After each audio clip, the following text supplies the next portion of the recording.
Hi guys! Welcome to my channel.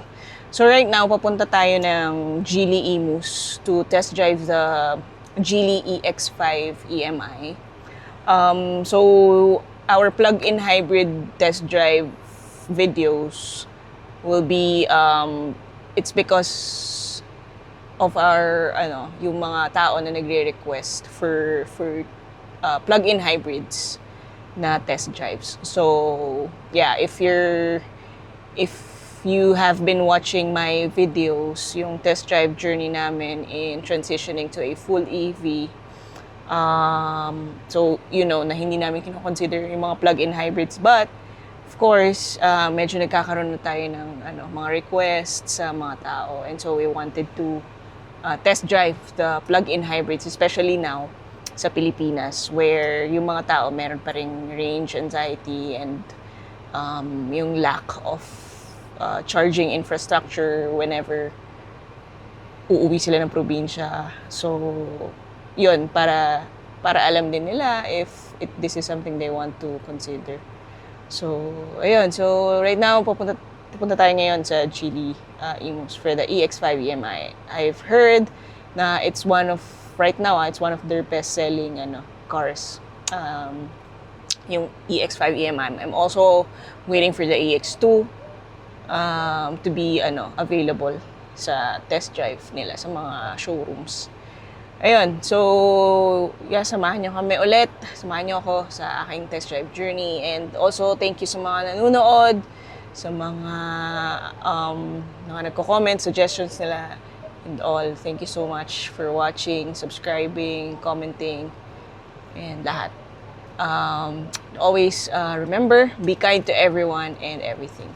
So, top variant max, ito yung magkano to? Ito po yung 1.4 68. Okay. Then C Pro, yung base variant natin is 1.2 88. 1.4 lang to, 68. Yes po. Yung top of the line. Okay.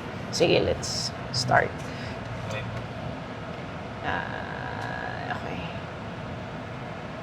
Alright.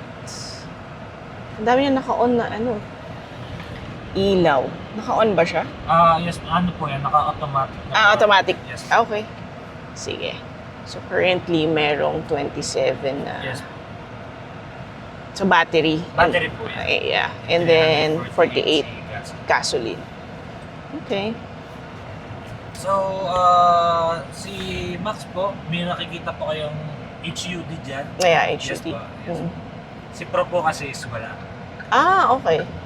Then, So, yun lang ba yung difference nila maliban sa... yes po. Actually, ang difference lang nila is features. Yeah. Then, about po sa specification ng engine or what, range, kilometer range, iisa lang po sila.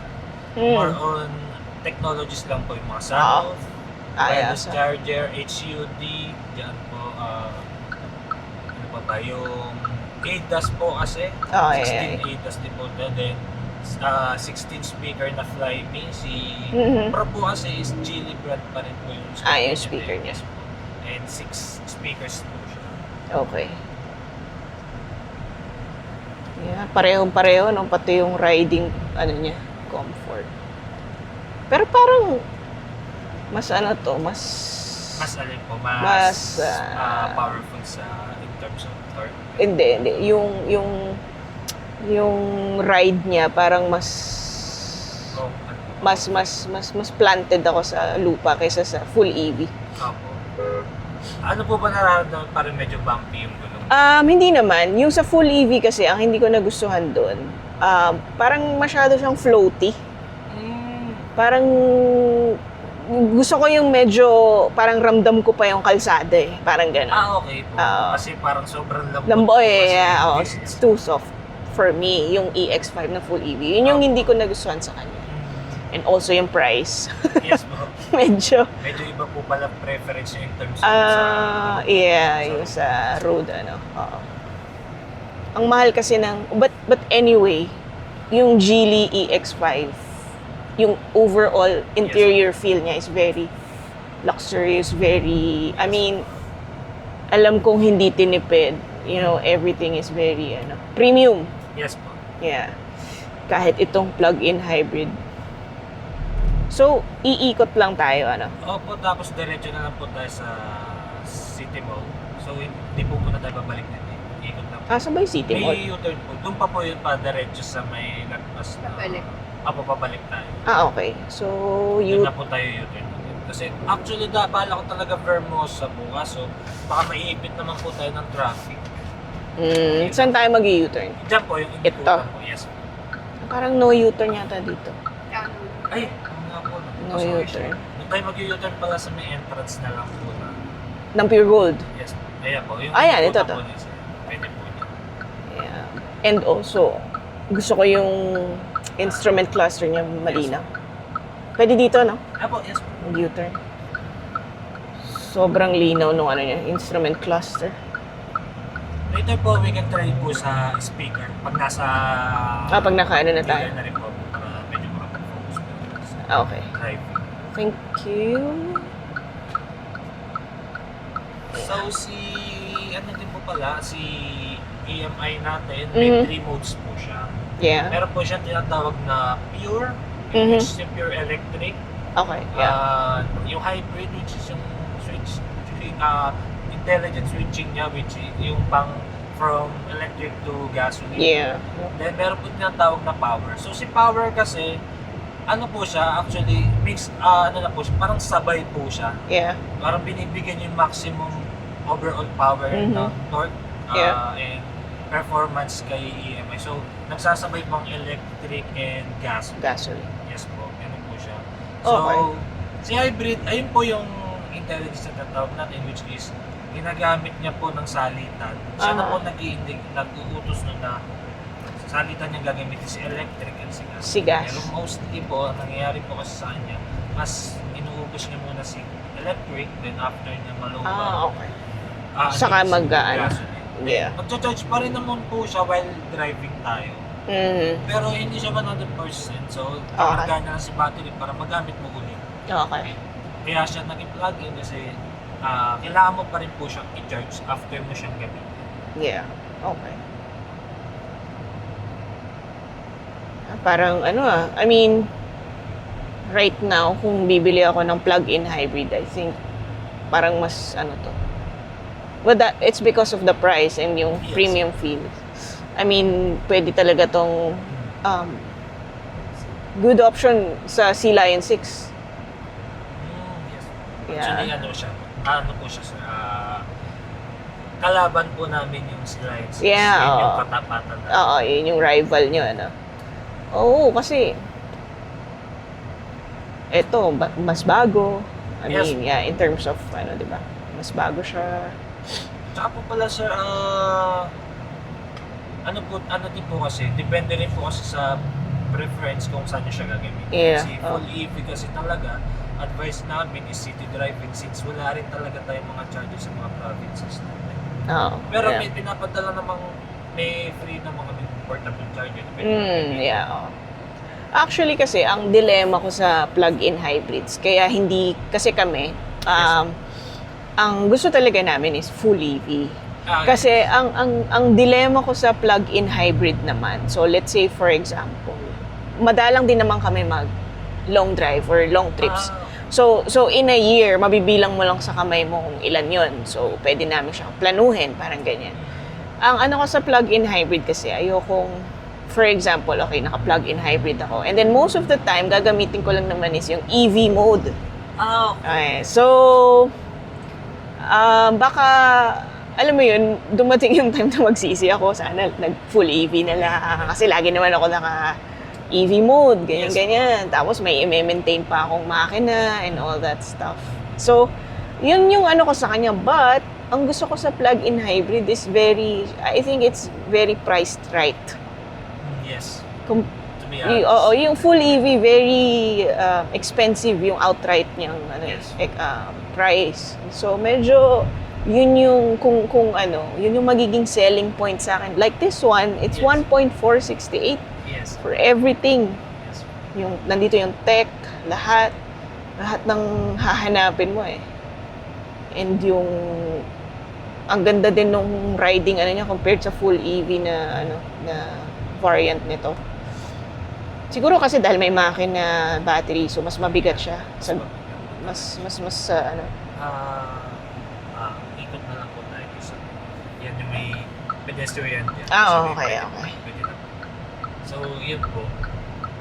Yeah. So, yun yung ano ko, sir, sa plug-in. But, I appreciate itong Geely EX5 EMI. I like the riding feel compared sa full EV. Yeah. I like it so much. I mean, if I were to buy, siguro kung ngayon, kung may pera ako right now, ito na agad. Kahit yung Pro, for 1.2. Yes, actually, yung Pro. Kasi kung ikaw naman po hindi mo trip. Kung hindi mo kailangan ng mga tech. Hindi mo naman sobrang kailangan ng technologies. Okay na po talaga si Pro. Actually, may client ako dyan, ma'am. On the spot. Literally. Nagustuhan niya si Pro. Bigla siya nagulat ako. Nag-usap kami 5 minutes. And after a minute na umakyat ako, binababa niya uli ako. Nag-down siya. On the spot, 120 partial payment. Grabe, ano? Gusto niya talaga yung Pro. Pinromote ko rin naman sa kanya si Max, pero sabi niya ayaw niya na rin naman ng mga hindi rin siya fan ng sunroof. So sabi niya okay na si Pro. Yeah, kung practicality. Yes po, totoo. I would say yung Pro for 1.2. And yun nga po, since magkaiba rin naman po kayo kasi siya more on long drive. So okay sa kanya yung Pro. Yeah. Okay. Pro ba dyan? Can I see it? Yes po, meron po. Yung naka-display po sa Yung nasa display yung Pro? color blue. Actually, yun okay. po yung isa kong i-release. Okay. Po. Pala nakalock. Pwede lang papasilipin na. Viewing lang naman, no problem. Yeah, I like the riding, feel. Mas siya. Yung comfort nandun na, yung smoothness nandun na. But I want to feel more planted on the ground. Mas gusto kong mafe-feel ko pa. Yeah. Pasok nyo na lang po uli sa show. Show, sa dito. Ayan. service po. Yes. Ako na po bala po. Yes. Okay, very nice. Then, demo po natin. Sorry lang. Then, hindi po rin po talaga nasabi. Mm-hmm. Ito lang din po yung kay Max. Naka-Goodyear na siya and 19 inches. Okay, 19 inches yung max. 19 po kasi Si Pro. Okay. Ganda, Goodyear yung gulong.